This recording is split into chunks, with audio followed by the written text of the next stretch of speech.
Angeles, California. His professional record, 14 wins, 5 defeats with 2 draws, 8 knockouts to his credit. He is currently ranked number 10 by the WBO. Here is the challenger, introducing Sammy Toy Stewart. And his opponent across the ring, fighting out of the blue corner. He weighed in at 115 pounds. He wears the blue trunks. He comes to us from Albuquerque, New Mexico. His professional record, an outstanding, unblemished 37 wins, no defeats, with 2 draws, 22 wins by knockout, making his 8th title defense, the current WBO Junior Bantamweight Champion, introducing the baby-faced assassin, Johnny Tapia.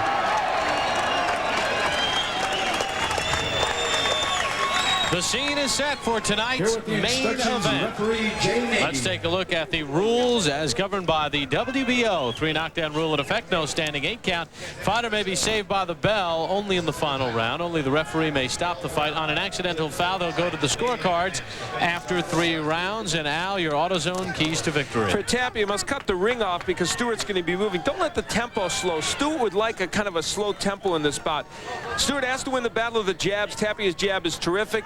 And when I say use the last minute of each round, he cannot let Tapia steal it. That's a way Stewart might be able to steal some of these rounds. You saw in the ring, in the corner of Tapia, Sugar Ray Leonard, one of his advisors and close friends, and he is here to lend support for Tapia. Round number 1 underway. Stewart in the black trunks with the red and the green. Born in Monroeville, Liberia.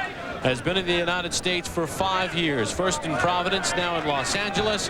Tapia out of Albuquerque, New Mexico. Tapia coming in here off a decision win over Hugo Soto, defending his title the last time out. He is boxing a little bit more like he did in the early days, not slugging quite as much as when he made his comeback in 1994. Tapia 37-0 with 2 draws and 22 knockouts, 56% knockout wins. Stewart has 8 knockouts. Stewart has 1 first-round knockout. Tapia has 6 first-round knockouts. However, none in his last 22 fights.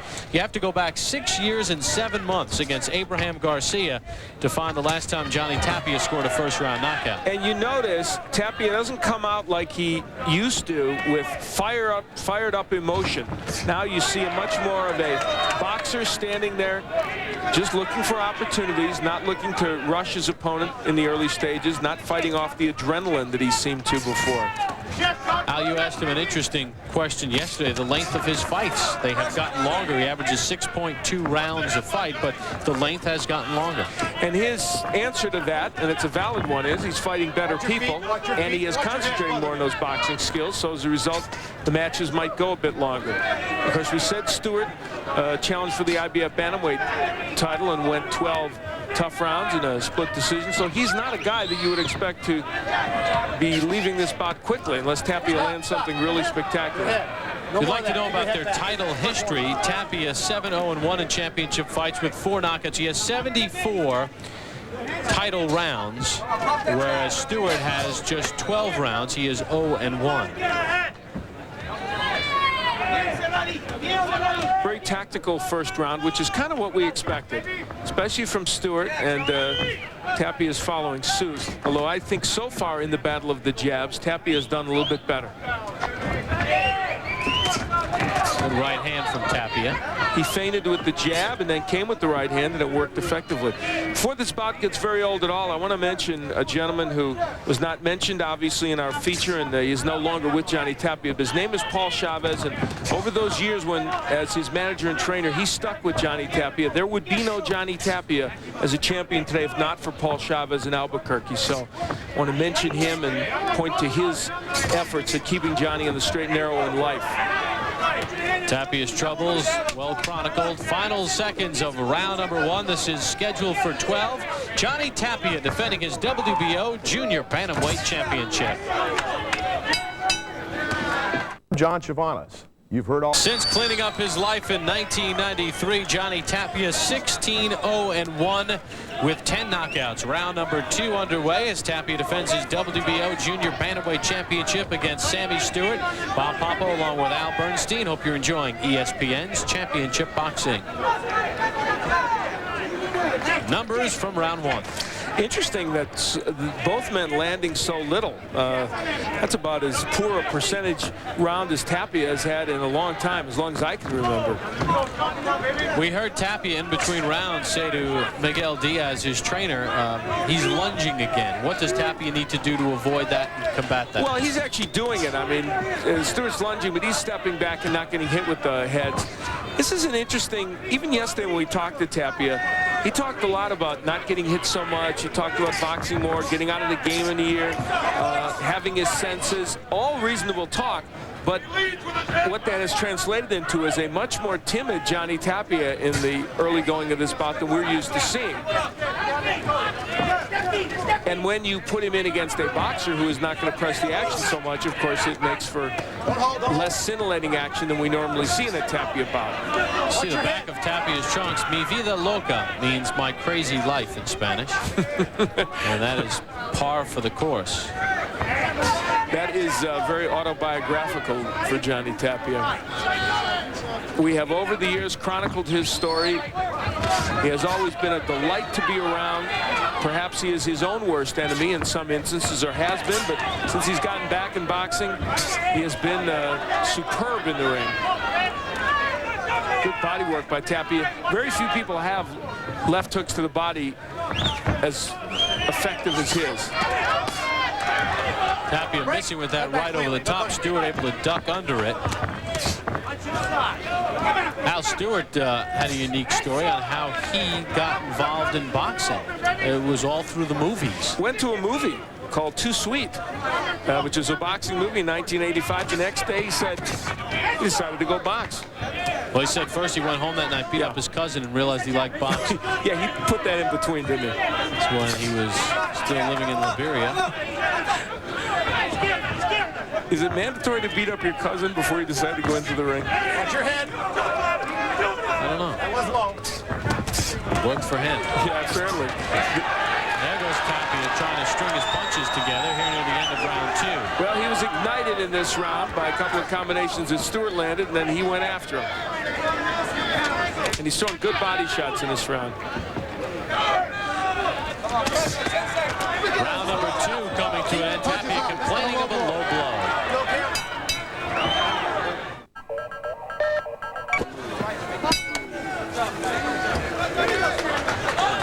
Round number 3 underway from Texas Station Gambling Hall and Hotel. We are outside for tonight's ESPN Championship bout. Johnny Tapia, 37-0-2, puts his title on the line against Sammy Stewart, 14-5-2 with 8 knockouts.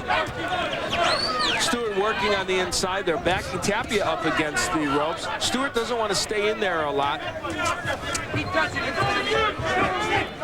There are the jabs through round 2. And we talked about the battle of the jab being important. Guess what? Neither guy's doing very well with that punch. Stewart said he must out-jab Tapia to beat him. At least that's what he told us yesterday. Hasn't done it so far, but then Tapia hasn't been hugely effective either. It's a nice jab by Tapia.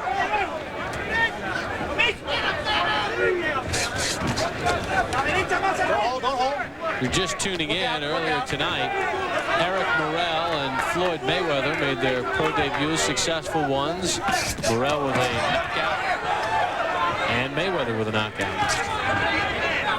2 United States Olympians from this summer. Nice performances by them. Johnny Tapia is showing you on the inside the combination to the body and the head. We haven't seen as much body work from Tapia here. Early in the second round he started doing some, but hasn't looked to really go downstairs. And there he switches to lefty just momentarily. Of Tapia's 22 career knockouts, 12 have come in the first 2 rounds. He has 1 third-round knockout. Stewart has never recorded a third-round knockout. The right hand getting in for Tapia. He's not a one-punch knockout artist, but he has certainly enough power to hurt guys as he has and get him out of there after a little while. Work out of there. Work. Relax. Johnny, let go. In winning the title, he wore Martinez down, Henry Martinez, and finally got him out in the 11th round.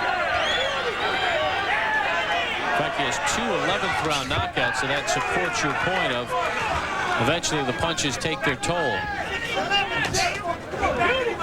Stewart wild with that right hand. Sammy Stewart, you can see, is a very slick boxer, clever guy in the ring, not easy to hit. Tapia reeled back to the ropes. It's Stewart putting a little pressure on here in round 3. I'm just waiting for Johnny Tapia to get his engine revved up. We haven't seen the Johnny Tapia we normally see. There we go. Little emotion from Tapia now. Here's an emotional guy. Chopping right hand. Round number 3 coming to an end. Scheduled for 12. Johnny Tapia kind of got woken up by this action, pushed against the rope. Sammy Stewart just came after him, and a little bit after that is when Tapia started boxing and fighting with a little bit more emotion. Round number 4 underway. Tapia said to his corner, pleaded with them, Miguel Diaz, he's running from me. And Diaz said, that's good, that means he's not punching you. Take a look at the numbers in round 3. Tapia with a very slight edge, and I ended up giving him that round. Probably a round that could have gone either way. I thought he landed some effective body shots as well. I don't think Stewart's running. I just think it's that he doesn't want to exchange a lot with Tapia, and I don't blame him. It's not his game plan. Stewart is picking his spots, landing some shots, and then getting out of there. After 3 rounds out, how do you see it? Well, I've given Tapia every round. I think some of them were close, but I thought he won all 3 of those rounds. You may well see on some of the judges' scorecards that they didn't agree with me. Shocking though that may be. Round 2 or 3 could have gone either way. There's the hook from Tapia, an important weapon that has been underused. This doesn't seem like the Tapia engine is clicking on all cylinders right now. Technically, he's not boxing badly in this round, especially doing well, but he's just not showing us that he wants to go out and get Sammy Stewart. And I'm not sure, as I said in the keys, Stewart wants a pace like this. That doesn't mean he's winning these rounds, but this pace at least suits him in this bout. Tapia tripped up.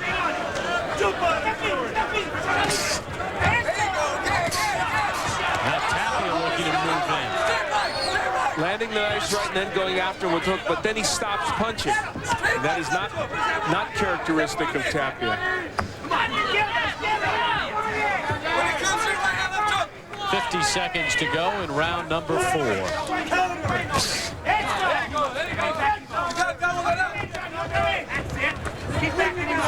Stewart in pursuit, unable to land, but does back Tapia up. Sammy Stewart's had a hard time counteracting the left hook when Tapia has thrown it. He's been hit with those punches most times.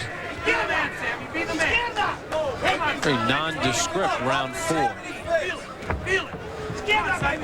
And I'm sure the punch stats will support that. Not a lot of punches landed, not a whole lot thrown. Be a tough round to score for a judge. This is one you can just call 10-10 and say write it off. Watch your head. Watch your head. Round number 4 coming to an end. Scheduled for 12. Tapia and Stewart. The power to comfort, the power to quit successfully. Welcome back to the Texas Station Gambling Hall and Hotel. Bob Papa along with Al Bernstein on ESPN's Championship Boxing. Johnny Tapia defending his WBO Junior Bantamweight crown against Sammy Stewart. Round number 5 in progress. Now a very odd round 4. Not much happened. Yeah, both men are not punching a lot. Let's take a look at round 4, in which Tapia certainly landed more, but as you said, neither man landing in a great fashion. And those numbers that they threw indicative of what they've done in the round. Stewart is averaging 46 punches per round, Tapia 45. So at this weight, at the junior bantamweight limit, that is not a lot of punches. They should be throwing a lot more. Tapia has has one fifth-round knockout in his career. Stewart has 2. One thing Johnny Tapia was able to get done in the last round is start landing that lead right hand. Well, now he's shaking his fist in the air. That usually is an indication he wants to get something done. He's doing it to Sammy Stewart. There's the hooks. Well, the crowd was chanting John E, and he said, bring it on. Good left hand by Tapia. He's got power in that punch, and now he showed Sammy Stewart that he does. Miguel Diaz, Tapia's trainer, made a prediction that Stewart's a clever, crafty guy who could go 6 or 7 rounds with Tapia. Well, we're in the 5th, and Tapia's starting to hurt him. Yeah, he looked over at Sugar Ray Leonard with a smile after he landed that shot. This is exactly what Stewart did not want, this type of pace. He doesn't want to stand in there and slug with Tapia. Tapia's actually making him come to him, and that's creating problems for Stewart. And as Stewart gets farther and farther behind in this bench, he's going to have to press the action. And he could walk into more of those left hooks.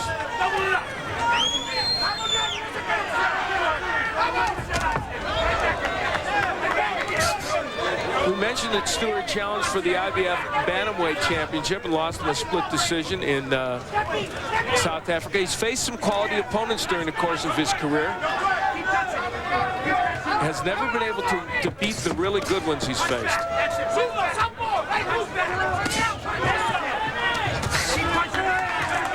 Oh, blood coming from the nose of Tapia. Let go, Johnny. Let go, Johnny.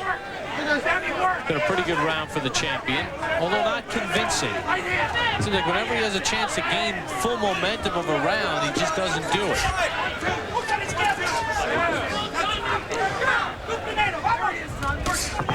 There's the counter left from Tapia. That punch can land and land well.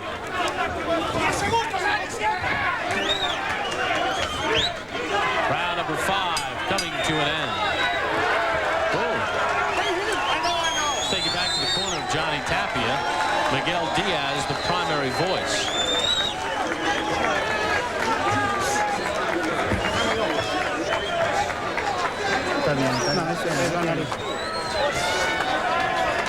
Johnny Tapia has great power in his left hand, and here you will see it. There's the hook that shook Sammy Stewart.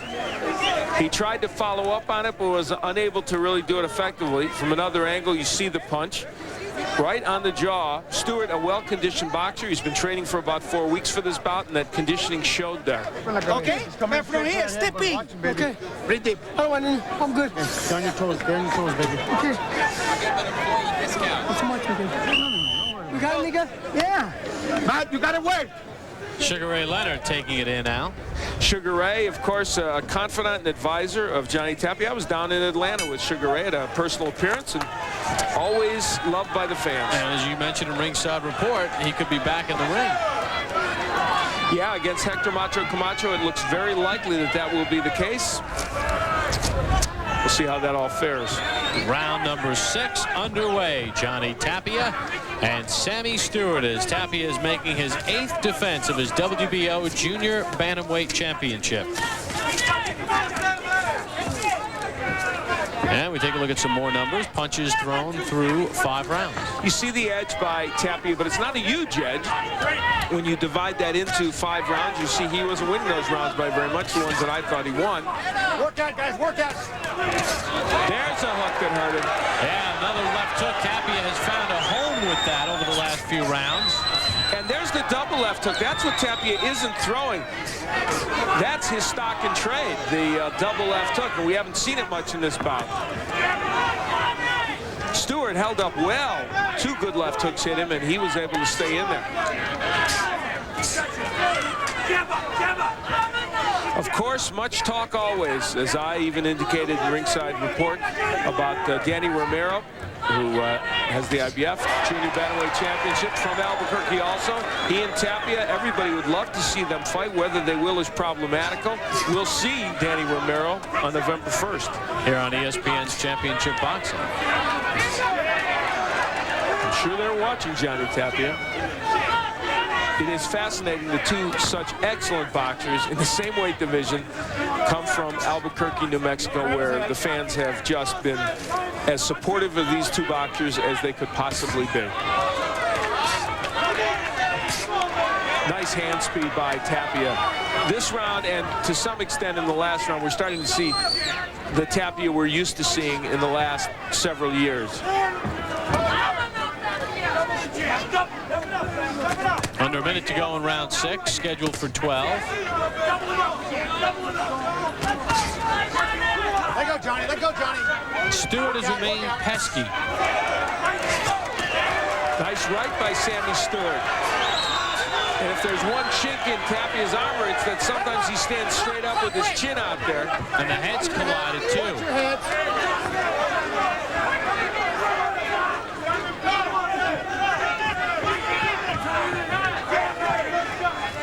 Final 20 seconds of round 6.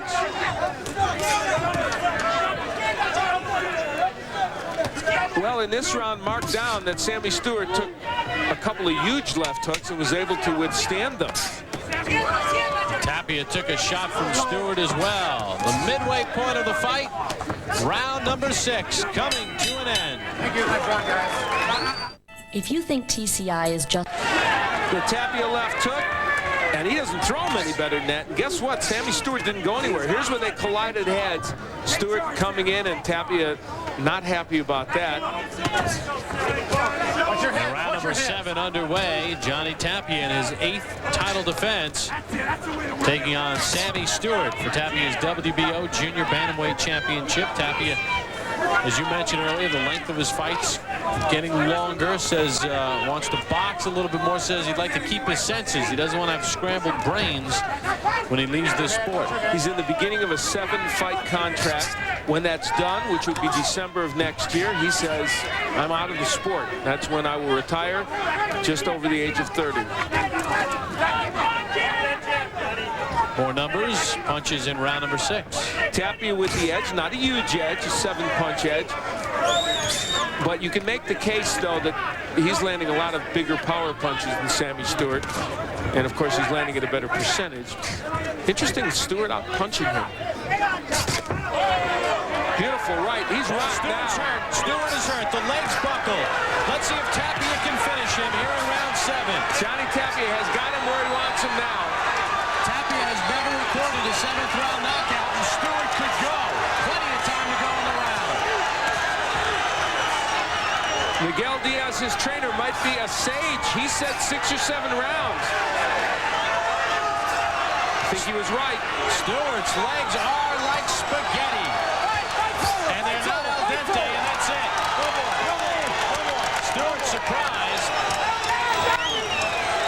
A little disappointed, but he was taking some shots. Well, Jay Nady stepped in when he saw that Stewart was having a hard time keeping his hands up. I think in truth they might have let it go on a little bit longer, but I don't think it would have made a difference, because I think Sammy Stewart would have been knocked out probably in that round, certainly after it. Johnny Tapia gets his 23rd knockout as he improves to 38-0, and some bad blood now between Tapia and Stewart. Stewart upset that this fight was stopped. I think Sammy Stewart is just disappointed. I think he feels like this was yet another chance at a world title, and he just felt like he could have been given a little bit more opportunity. It's the first time in his career Tapia has recorded a knockout in round 7. The official time of the stoppage, our ring announcer, Jake Gutierrez. Ladies and gentlemen, we have the time. 1 minute, 44 seconds of the 7th round. Referee Jay Nady steps in and stops this bout for the winner by TKO, and still WBO Junior Bantamweight Champion, the babyface assassin, Johnny Tapia. And a back flick for Tapia, although the fans here in Las Vegas not pleased with the stoppage, but Tapia, with his 8th title defense, a successful one. He keeps his WBO Junior Bantamweight Championship.